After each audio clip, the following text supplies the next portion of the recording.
Good evening, madam. Thank you for joining this session. This evening, I will touch on the three major perspectives of learning: the behaviorist, cognitive, and sociocultural theories. My intention is to show how each theory accounts for learning differently, how they can be applied for classroom practice, and how they are relevant, especially in specific education settings. I will devote the next 15 minutes to giving you a brief overview of the three theories, and then I'll give you three episodes of learning for each of the theories, and finally compare these theories and tell you why I believe the chosen theory is the best explanation. I will conclude by relating these lessons to what I think about teaching and providing my observations of the strengths and weakness of the theories from the specific perspectives.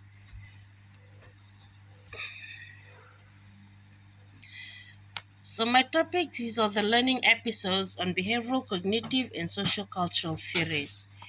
The first learning episodes is behavioral theory. We shall begin with the behavioral approach. Okay. This theories relies on the work of psychologists like Pavlov, Watson, and B.F. Skinner. The behaviorism relies on actions that can be observed. It is not so interested in what happened in the mind. It is more interested in how public stimuli, like rewards or punishment, shape actions. For examples, Pavlov's dogs salivated when the bell sounded because they had learned to anticipate food. Similarly, Skinner showed how reinforcement, positive like a reward or negative like removal of an unpleasant condition, is that which makes behavior more intense. In school, this could be rewards charts, verbal praise, and repetitions. The best thing about behaviorism is how it can be explained so clearly and numerically. But one major criticism is that it will sometimes ignore deeper comprehensions of student motivations. Um, my second learning episodes is cognitive theory. Now let's examine the cognitive perspectives. Cognitivisms arose as a reaction to behaviorism shortcomings.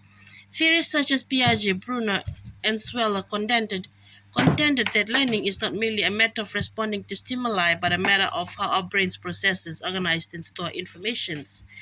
In these theories, students actively build knowledge as they create schemas, mental frameworks that help us understand and connect ideas. Instructional designs is important here as working memory has limited capacity. For example, Swala cognitive in this theory, students actively build knowledge as they create schemas, mental frameworks that help us understand and connect ideas. Instructional design is important here as working memory has limited capacity. For example, Swallow cognitive load theory advises instructors to provide overwhelming students with too much information at once. Concept maps, organized lessons, and scaffolding are useful strategies. Cognitivism is successful in explaining complex learning, but it can sometimes overlook the social and cultural context in which learning takes place. So finally, the third theory, which is sociocultural theory, which is sourced from Lev Vygotsky theory, shifts attentions away from the individual towards the social world. Vygotsky assumed that learning is necessarily mediated by culture, languages, and others. Two of the most important concepts are the zone of proximal development, or ZPD, and scaffolding. The ZPD refers to the difference between a student's ability to do something alone and with support. Scaffolding. Scaffolding is aid from teachers or peers that is gradually stripped away as students become self sufficient. Standing in this context, learning is not isolated. It is a social process shaped by conversation, cultural heritage, and corporations. In Pacific society, this will be true to a very large extent since learning is relational and collective. So to summarize, Behaviorism emphasizes reinforcement and observable behavior. Cognitivism focuses on mental processes and information organizations. Sociocultural theory emphasizes collaboration, culture, and social contexts. My section 2 of learning episodes is to illustrate these theories. I'll share 3 episodes of learning drawn from my own experience. The first episode is from my daughter's school life. Her teacher had a reward system for spelling. When she got full marks in a spelling test, she was rewarded with a sticker. When she reached 5 stickers, I could exchange them for a prize. This motivated her to study hard to get ready for the test, though her true interest lays not in the words but in the reward. This picture is one of the principles of reinforcement described by Skinner. The second happened while I was in my first year of university studies. I struggled to write a research essay for UU 114 until my lecturer broke the task into manageable steps: brainstorming, outlining, drafting, and revising. She also gave us graphic organizers and planning ideas. This made things clearer to me and finally led to a decent essay. This reflects the importance of instructional designs and schema construction referred to in cognitive learning theory. The third is taken during my practice, teaching year 10. During one lesson of literature, students were analyzing a poem in groups. Most of them at the beginning struggles with metaphors and themes, but while sharing the group discussion, better students explained, others provided cultural explanations, and they all came up with a better understanding of the poem. These 3 scenes will illustrate how every one of the theories plays out in a real classroom practice. This appropriate for Vygotsky theory of the zone of proximal development. Analysis of the episode. So let us start with the spelling words. These episodes align with a behaviorist model because my daughter's teacher used positive reinforcement. Stickers and prizes are initiatives for good spellings. The class was arranged in a way that behavior were associated with immediate rewards. This created short-term change in my daughter's spelling test grade as predicted by Skinner. There was a catch though. Her motivation was extrinsic. When the reward stopped, her interest declined. These demonstrate the behaviorist limitations. It is excellent for motivations. It is excellent for constructing basic skills and managing behavior, but less effective at fostering intrinsic motivations or conceptual understandings. For teacher, this means the applications for behaviorist techniques to routines and basic skills, but not for major learnings. Cognitive analysis. Next was the essay writing experience. Cognitive is the best way to describe this experience. My lecturer reduced cognitive load by breaking down a complex task into manageable steps.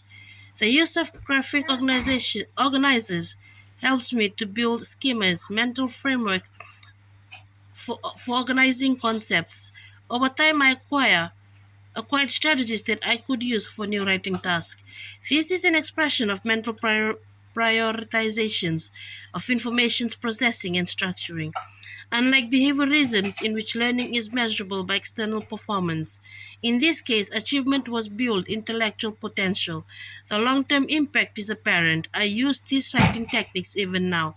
For teachers, this suggests the merit in teaching lessons that scaffold cognitions and support metacognition. Finally, the group poem analysis. The students were working in the zone of proximal development. They were unable to independently understand the poem, but with support of their peers, they succeeded. Stronger students assisted weaker students, and cultural meaning brought richness to the debate. The teacher merely provided the setting of collaborative work where knowledge could be constructed. This program shows how sociocultural theories define learning as cultural mediated and relational. It shows the power of group work, peer instruction, and cultural sensitivity. For Pacific students whose culture emphasizes community and shared knowledge, this approach is especially effective. Supporting evidence and personal belief. Class discussion and lectures confirmed these results. For example, in a discussion thread, students indicated they were using reward charts from class to control student behavior, exactly my daughter's spelling incident.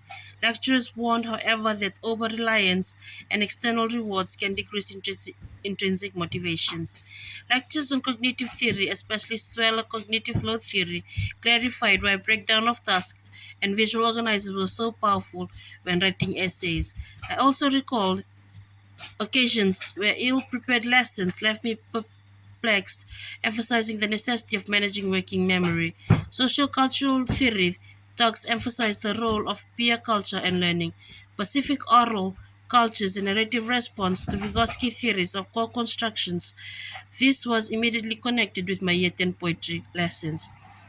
From these findings, I justify my own pedagogical assumptions. Effective pedagogy will not rely on one theory alone. Instead, it will need to integrate behaviorist methodologies for building structure, cognitive methodology for constructing meaning, and sociocultural methodology for cultural and collective learning. When applied from a specific perspective, the three theories both possess strength and limitations. Behaviorism aligns with classroom management practice of most specific schools in the visible system, like reward charts or disciplinary structures are used. Nevertheless, it focuses on individual rewards intentions with specific values regarding collective responsibility and service. Cognitivisms can be applied to effective learning but presume independently learners. In specific contexts, cognitive frameworks must be adapted to capitalize on group oriented learning styles and cultural knowledge. Sociocultural theories is most attractive to Pacific education. It emphasizes on corporations, cultural brokering, and communal knowledge aligns to Pacific learning practice of group learning, oral traditions, and mentorship. It helps decolonize education by honoring indigenous epistemology. In conclusions, each theory provides new insights. Behaviorism helps us managing behavior and training core skills. Cognitivism refers to how people organize and process knowledge. Sociocultural theories processes learning within societal and cultural context. For Pacific teachers, the work is not to choose one theory but to coax them together. In integrating reinforcement, cognitive scaffolding, and sociocultural collaborations, we can produce learning that is both effective and meaningful and cultural embedded. So this is my reference, and that's the end of my presentation, madam. Thank you very much for your attention, and a very good evening to you. Thank you.